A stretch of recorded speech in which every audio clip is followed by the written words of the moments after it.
네, 최근 이재명 민주당 대선 후보가 윤석열 국민의힘 후보를 앞서는 여론조사 잇따라 발표되면서 민주당은 고무된 모습인 것 같은데요. 대선 D-68일 남았습니다. 예, 연말 판세 여당에서는 어찌 읽고 있는지 더불어민주당 선대위의 강훈식 전략기획본부장 나와 계십니다. 안녕하세요. 네, 안녕하세요. 예, 오랜만에 뵙겠습니다. 네, 오랜만입니다. 예, 윤석열 후보는 문재인 대통령을 향해서 그리고 현재 정부를 향해서 또 이재명 후보를 향해서도 계속 강도 높은 비판을 쏟아내고 있는데 먼저 이번 정부를 향해서는 좌익 혁명 이념과 북한 주사 이론을 배워서 마치 민주화 투사인 것처럼 자기들끼리 끼리끼리 살아온 집단 국민을 약탈하고 있다. 지난 6월인가요?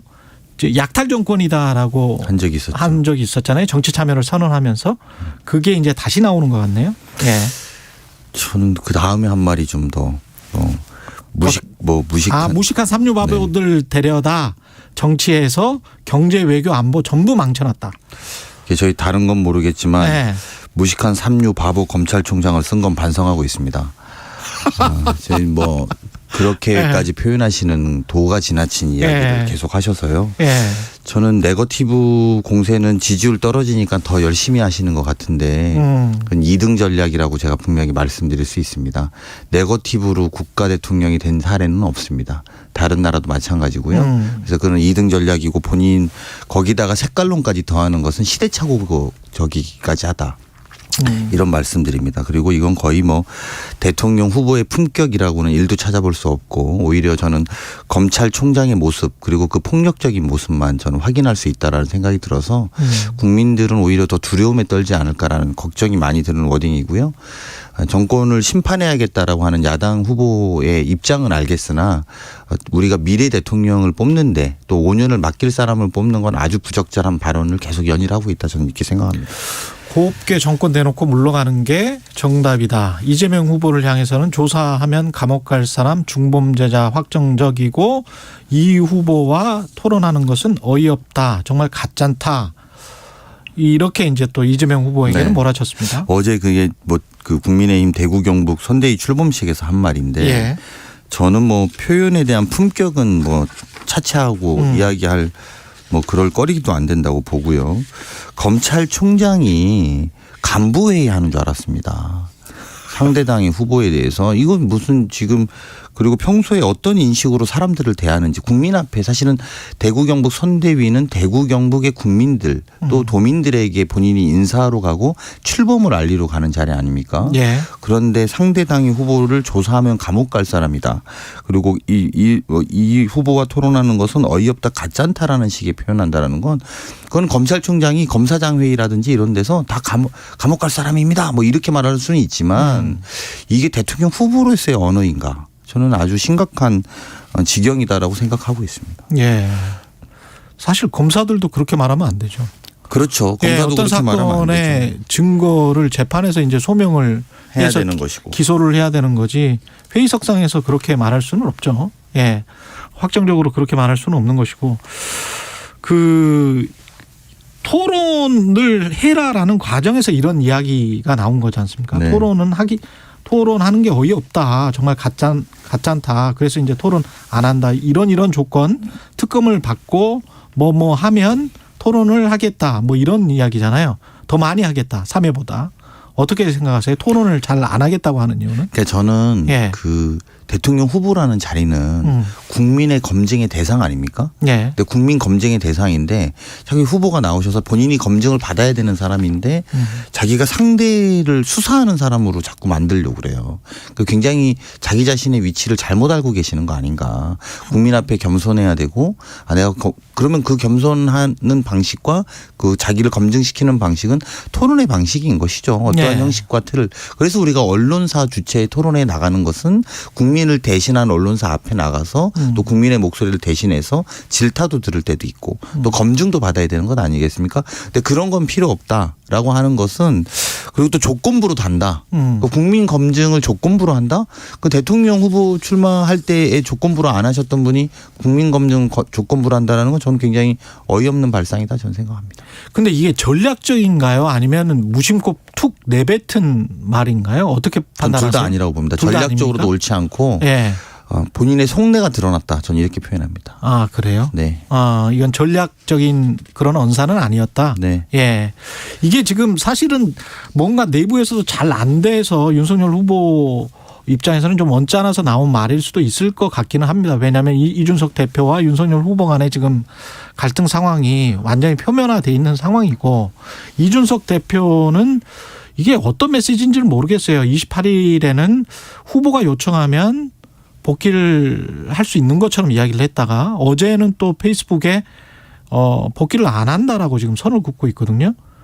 돌아갈 것 같습니까? 아니면 안 돌아갈 것 같습니까? 저는 결론적으로는 돌아갈 수밖에 없다고 봅니다. 돌아갈 수밖에 없다. 그게 어떤 역할이라도 해야죠. 예. 뭐 그게 백의 종군이 됐든 뭐 기왓장 하나를 드는 역할이든 당 대표가 자당의 대통령 후보 지지율이 이제 역전된 것들이 막 나오고 있는데, 그렇죠. 본인이 그런 모습을 계속 버틸 수는 없을 거라고 보고요.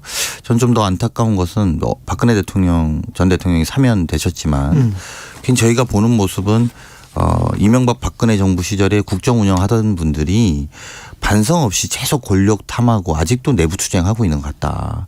대통령은 오히려 죄를 사면받아서 나와서 전직 대통령은 국민 앞에 송구스럽다는 표현을 하고 있는 와중에 그 정당의 실체, 과거 10년에 이랬었구나. 내부 권력 투쟁으로 이렇게 권력을 탐하고 내부 투쟁하고 있구나.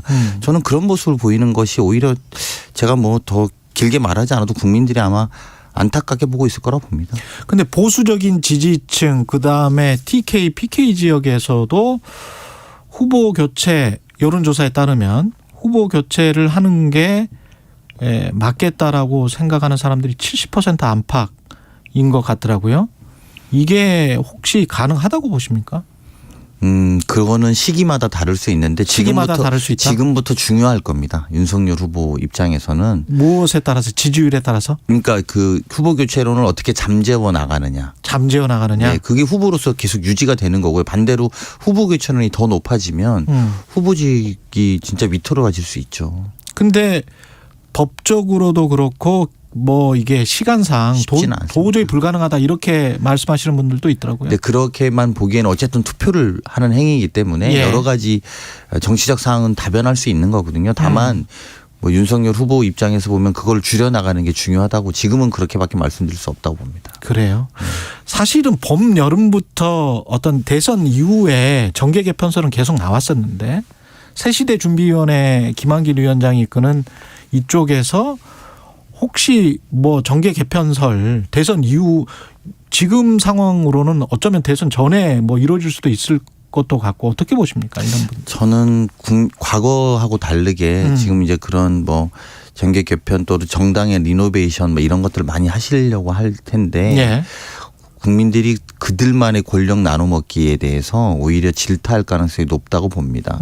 그리고 그런 여러 가지 그 아까 잠깐 말한 것처럼 박근혜 전 대통령 사면되고 이런 과정 촛불 이후에 우리나라의 국민들의 의식순위 훨씬 높아졌기 때문에 포장지를 바꿔서 우리가 새로운 사람인 척한다거나 아니면 저 인위적인 정계 개편을 통해서 국민의 민심을 훼손하려고 하는 것에 대해서 국민들은 굉장히 엄중하게 볼 것이고 그 부분에서 단호할 거라고 봅니다. 그래서 정치권들이 저는 좀 심하게 말하면 그런 국민의 민심이 반영되지 않은 장난 이런 것들은 경계해야 될 일이라고 봅니다. 윤석열 후보 입장에서는 박근혜 전 대통령을 만나서 어떤 정치적 화합 이걸 도모하려고 하지 않겠습니까? 그런 노력을 하려고 하겠죠. 그럼 박근혜 전 대통령은 어떤 메시지를 2월 초 이후에는 어떤 뭐 병원에서 퇴원을 해서 어떤 메시지를 낼 것 같은 그런 분위기인데요. 저는 잘 모르겠습니다만 사면 받은 대통령이 나와서 정치적 메시지를 함부로 하시지 않지 않을까 싶습니다. 전직 함부로 대통령. 하지 않을 것이다. 네, 전직 대통령이라는 위치라는 것이 또 국민들이 그런 거를 또 그렇게 된다고 하면 좋아하지도 않을 거라고 생각하기 때문에요. 저는 오히려 지금 몸도 아프셔갖고 나오신 거잖아요. 그렇죠. 그래서 오히려 치료에 전념하시는 게 맞지 않을까 싶습니다. 어제 법사위에 김진우 공수처장 출석을 했고 그 전에 뭐 국민의힘 의총에서도 살짝 발언을 했다고 하는데 이게 지금 국민의힘은 공수처가 윤석열 후보 측뿐만이 아니고 언론사 기자 간부들을 뭐 사찰했다 이렇게 지금 주장을 하고 있습니다. 어떻게 보세요? 그게 이제 뭐 이제 많은 게 알려졌으니까요. 윤석열 후보가 그거를 이제 공수처가 그랬다라고 하는데 공수처장 워딩만 보면 윤석열 후보에 대해서 공수처가 3회, 서울중앙지검이 4회, 그리고 배우자에 대해서는 공수처 1회, 검찰이 5회 했다 이렇게 말하거든요. 그러니까 검찰이 더 많이 했다는 거예요. 예. 근데 이게 사실은 좀 더 근데 이제 그 공수처를 공격하고 있는 것은 결국은 또 다시 정치 쟁점을 만들겠다는 것 그 이상도 이하도 아니라고 보고요. 예. 근데 사실 좀 더 근본적인 제도적인 문제로만 놓고 보면 이게 사실상 수사기관들이 행정편의적으로 많이 이용해왔던 문제입니다. 그래서 헌법소원도 냈는데 5년째 방치되고 있는 거거든요. 그래서 오히려 이참에 이런 논란이 됐기 때문에 저희가 나서서 제도 개선을 추진해야 되겠다고 생각하고 있습니다. 차라리 통신조회에 관해서. 그렇습니다. 예. 그래서 이렇게 수사기관들이 소위 행정편의적인 발상으로 이런 것들을 해왔던 것들은 이제 아예 제도적으로 막아버려야 되는 거죠. 그렇죠. 네. 아예 그리고 하면은 국민들에게 알려주고 뭐 예. 또는 결과적으로 국민들이 알게 되고 그렇죠. 이렇게 제도적으로 아 내가 그런 행정편의 때문에 그렇게 했구나라는 걸 알아서라도 인권이 침해되지 않을 여지들을 그렇습니다. 만들어놔야 될 거라고 봅니다. 예. 민주당은 지금 분위기가 좋을 것 같은데요. 좋습니까? 아니요. 뭐 저희는 저희가 뭐 연말까지 12월까지 제 전략기획 본부장으로 보고를 드리면 연말까지 기조는 반성, 혁신, 민생, 결집입니다. 그래서 요것들을 쭉 착실하게 해왔습니다. 예. 그래서 결집의 측면에서는 이낙연 전 대표가 이제 활동 왕성하게 물론 그 전에도 활동을 하셨습니다만 왕성하게 활동하기 시작했고 정세균 총리는 후원회장으로도 활동을 해주시고 예. 있고 그리고 열린민주당하고의 통합 또 저희가 이제 눈앞에 완성을 두고 있고요. 예. 그리고 과거에 어제 천정배 의원도 이제 복당을 하셨어요. 아, 그래서 그랬군요. 과거에 호남에 예. 이제 이런 전직 의원님들도 천정배 의원을 비롯해서 12분이 어제 합류하셨는데 그래서 그렇게 합류하고 해서 이제 저희 결집까지 좀 이뤄냈습니다. 그래서 내년에는 이제 그 결집 또 지금까지 반성 그리고 혁신을 기반으로 하는 또 새로운 모습을 보여드려야 된다고 생각합니다. 지금 나를 위해 이재명으로 슬로건을 바꿨어요. 이재명은 합니다 해서. 네. 이재명은 합니다는 이제 충분히 먹혔다. 그래서 이제 신년부터는 바꿔야 되겠다. 뭐 이런 생각이신가요? 아니면 네. 슬로건은 나를 위해 이재명, 캐치프레이즈는 앞으로 제대로거든요. 앞으로 제대로. 그래서 예. 경상도에 갔더니 앞으로 단디, 전라도 갔더니 앞으로 야물게, 충청도 갔더니 앞으로 지대로 막 이렇게 이게 약간 예. 그 변형이 많이 돼요. 예를 들면 경제 앞으로 국민 앞으로 경제 제대로 뭐 이렇게 붙일 수 있어요. 그래서 국민 앞으로 민생 제대로 뭐 이렇게 붙일 수 있거든요. 그리고 이제 아까 말한 것처럼 사투리 버전들도 충분히 가능해서 예. 아마 좀 국민들이 친근하게 많이 써달라는 취지고요. 예. 나를 위해 이재명 이런 거는 이제 과거에는 아까 제가 그런 이야기 잠깐 했습니다만 막 그렇게 국가를 위해서 우리가 무슨 역할을 하고 이랬다면 지금은 국가를 위해서 나를 위해서 국가는 뭘 해줄까라고 묻고도 있습니다. 그래서 그런 2030 세대들도 특히 더 그런 편이거든요. 예. 그래서 정말 내 개인의 작은 것들을 생각해 볼 수 있는 선거를 만들어 보겠다. 특히 이제 뭐 큰 담론, 예. 큰 대규모 공약만 매번 선거 때 말해놓고 지키지 않은 정부들이 많이 있었거든요. 예. 그래서 그런 것보다는 오히려 예를 들면 내가 첫 아이를 출산하면 이재명 후보는 또 우리 정부는 뭘 이제 앞으로 해줄 거지. 또 내가 이사를 가면 뭐 앞으로 우리가 어떤 세제 혜택들이 있는 거지. 이런 아주 작은 공약들에 저희는 좀 집중해 볼 생각이에요. 그래서 뭐 소확행이라고 하는데 예. 소소하지만 이런 공약들을 좀 많이 지금도 이미 많이 내고 있거든요. 그래서 그런 것들을 좀 통해서 세상을 좀 바꾸는 그런 계기로 한번 만들어 보려고. 언론이 그렇게 뭐 규정한 측면도 있습니다만 민주당은 진보적인 정책 그리고 국민의힘은 보수적인 정책 특히 이제 경제정책 부동산 정책에서 이렇게 홍해가 갈라지듯이 뭐 두 당의 정책이 다르다. 근데 이제 이재명 후보가 지금 계속 내놓는 정책들은 어떻게 보면 막 뒤섞여 있어서 혼란스럽다. 민주당의 정체성에 맞느냐. 이렇게 이제 비판하는 분들도 있습니다. 정체성 자체를 바꾼 적은 없습니다. 다만 우리가 정책을 집행하는 데 있어서 좀 과하다 싶은 부분들. 예를 들면 부동산 정책에 있어서 세금 문제라든지 그리고 공급 정책에 대해서 저희 기준들 자체를 흔드는 적은 없습니다. 예. 근데 다만 합리적 조정이 필요한 부분들이 국민들로부터 접수되고 있는 건 사실이거든요. 근데 그렇다면 지금까지 해왔던 기조를 전면 바꾸는 것이 아니라면 새로운 조정들을 해야 될 부분들도 그러면 덮어놓고 갈 거냐. 저는 그렇지는 않다고 봅니다. 그래서 예. 오히려 합리적 조정들을 통해서 세금 문제라든지 공급 문제라든지 그린벨트도 마찬가지로 합리적 조정이라고. 필요하다면. 예. 그러니까 그것이 지금 그린벨트도 1단계, 2단계, 3단계 단계들이 있거든요. 그렇죠. 사실상 예. 이제 그냥 일반 뭐 비닐하우스 짓고 막 쓰고 있는 데들도 있어요. 있습니다. 그린벨트라고 예. 묶여 있만 법적으로. 근데 뭐 그런 부분에 대해서 합리적 조정들이 된다면 하는 것이죠. 그러니까 그렇다고 해서 그린벨트를 다 열자라고 하는 열면 안 된다라는 기존 원칙들은 지켜나가면서도 합리적 조정이 필요한 건 조정을 해야 된다라고 인식하고 있는 것입니다. 지금 현재 판세는 이재명 후보가 최근에 골든크로스라기보다는 데드크로스다. 근데 이 하시고 난 다음에 사실은 진짜 골든크로스로 보이는 것 같은 이제 여론조사 결과가 나왔단 말이죠. 네. 이게 판단이 바뀌었습니까? 어떻습니까 지금? 아닙니다. 저희는 네. 그 겸손 후보는 이제 당연히 그 상황들에 대해서 데드크로스라고 생각을 실제로 하고 있고 예. 저희는 실제로도 보면 공정을 상대 후보를 뭐 데드크로스라고 하니까 상대 후보를 말할 수밖에 없어서 네.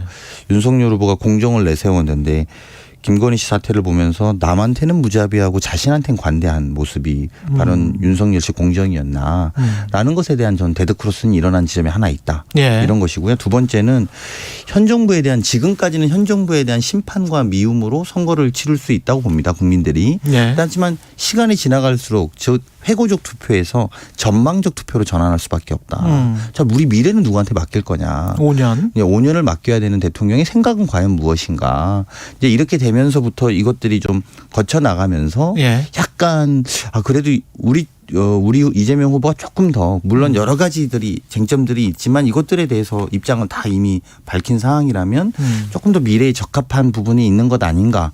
특히 이제 최근에 경제 관련된 유튜브 나간 다음에 중도층에서 굉장히 나는 정말 이런 후보인지 몰랐다라는 이야기들을 많이 듣거든요. 예, 3%. 예, 3% TV 나가서 예. 그러고 나서 그런 것들이 회자되면서 좀 젊은 사람들 또 주식을 하는 분들한테는 야, 굉장히 생각보다 합리적이다. 나는 되게 그렇지 않은 걸로 알았는데 예. 이런 인식들이 확산되면서 조금씩 오르는 것도 있다. 저는 이렇게 생각합니다.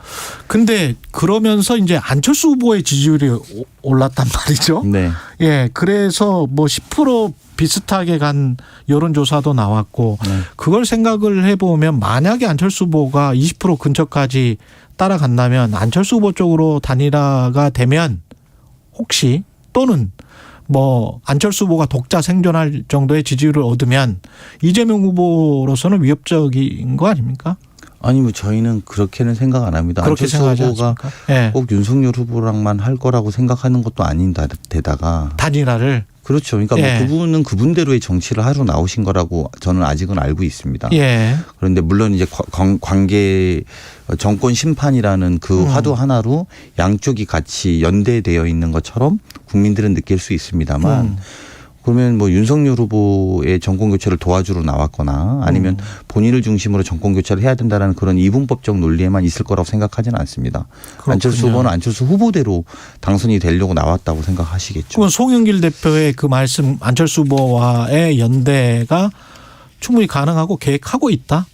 네, 뭐 그런 것보다도요. 그런 구체성이 있는 건 아닙니다. 다만 안철수 후보가 지금 윤석열 후보를 보면서 무슨 생각을 할 건지는 전 되게 중요할 거라고 보는데 예. 뭐 교각사루라고 하지 않습니까? 솥불 바로잡으려다가 소를 죽이는 우를 범한다고. 그래서 물론 정권 교체 잘못된 걸 바꾸러 나오셨죠. 예. 그렇지만 국민들을 생각하면 윤석열 후보냐 이 부분에 대한 심각한 인식은 가지실 수 있다고 봅니다. 예. 그렇다면 국민들을 위해서 어떤 선택을 할 것인지 뭐 그런 측면에서 송영길 대표가 제안한 것도 한번 고민해 볼 여지는 있는 것 아닌가 예. 이런 정도이고요. 저희가 뭐 어느 후보랑 하겠다 안 하겠다라는 방향성보다도 저희는 어쨌든 국민들을 위해서 누구랑도 함께 연대하고 고민해 볼 수 있다, 협력해 볼 수 있다는 원칙적인 입장을 갖고 있습니다. 내년부터는 어떤 선거 전략으로 임할 계획이세요? 마지막으로. 오늘 그걸 다 말씀드리면 짧게. 지금까지는 득점하는 것보다는 예. 실점을 막는 데 집중해 왔다고 저희는 생각합니다. 그리고 앞으로는 득점하는 것, 즉 회고적 투표에서 전망적 투표로 가면 어떤 사람한테 나라를 맡길 것인가 또 어떤 어떤 공약들이 국민들을 다시 설레게 할 수 있는가, 희망을 줄 수 있는가에 저희는 집중할 생각입니다. 그래서 후보는 그런 메시지를 할 것이고요. 또 당은 어쨌든 혁신이라는 과제를 부여받았습니다. 민주당은 혁신해서 국민들에게 새롭게 선보이고 그 혁신된 정당 그리고 또 혁신된 마음으로 새로운 정부를 만들어내는 각오로 임할 생각입니다. 갑자기 이탈리아 축구에서 브라질 축구로 공격형 축구로 바꾸겠다 이런 생각도 들고요. 예, 말씀 감사합니다. 더불어민주당 선대위의 강훈식 전략기획본부장이었습니다. 고맙습니다. 네, 고맙습니다. 예. 공정, 공익, 그리고 균형. 한 발짝 더 들어